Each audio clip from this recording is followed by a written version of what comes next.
Majira ya saa 12 leo tarehe 2 mwezi wa 8 tuliweza kupokea wito wa tukio la ajali iliyohusisha magari mawili, ambapo ilihusisha gari ya kubebea abiria, moja ikiwa ni basi kampuni ya Isamilo iliyokuwa ikifanya safari kutoka Mwanza kuelekea Dar es Salaam yenye usajili wa namba T 428 EXP, pamoja na basi la Kalibanika Luxury lenye usajili wa namba 897 DUP.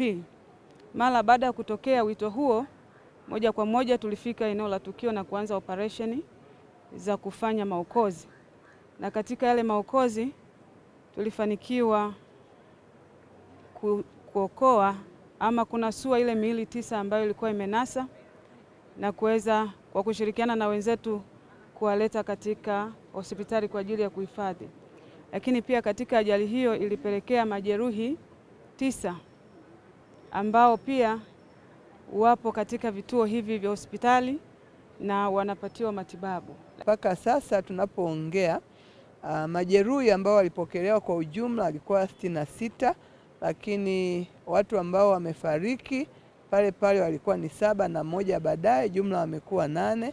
Kati yao 5 ni wanaume na 3 ni wanawake, lakini kati ya hawa majeruhi ambao wamepokelewa 9 ndio bado hali zao si nzuri sana, na hao wengine 57 angalau hali zao zinaridhisha, wanaendelea na matibabu, lakini wengi wao wamekimbizwa katika hospitali 3 hivi. Hospitali ya rufaa ya mkoa ambako tuko hapa wamepokea wengi zaidi, lakini hospitali yetu ya Makole ya wilaya nao wamepokea baadhi ya majeruhi, lakini pia hospitali ya wilaya ya Bahi nao walipokea majeruhi wengine na baadhi ambao wamefariki. Naitwa Dr. Ibenzi Ernest. Leo asubuhi tarehe 2 mwezi wa 8 tumepokea wagonjwa 45 ambao wametokana na majeruhi ajali ya mabasi mawili, lakini na miili 5, mmoja wa kike na 4 wa kiume, ambao vifo vyote vilitokea katika eneo la tukio. Majeruhi ambao tumepokea sisi wote wanaendelea na huduma, sisi wengine wako vyumba vya upasuaji wanaendelea na matibabu. Dereva tuliyetoka naye Mwanza alikuwa anatubishia, kila tukimwelekeza aende taratibu alikuwa hayuko tayari kutusikiliza, lakini alionekana akiwa na haraka sana, hali iliyopelekea kuwaacha baadhi ya waimbaji wenzetu wawili kiasi cha kuchukua usafiri wa bodaboda wakatukimbiza mpaka stendi ya Mwanza, ndipo tukaungana nao. Lakini hiyo hali iliendelea. Miongoni mwa watu tuliweza kuongea naye apunguze spidi, akawa anadai anawahi abiria. Sasa tulipofika Singida waliweza kubadilishana.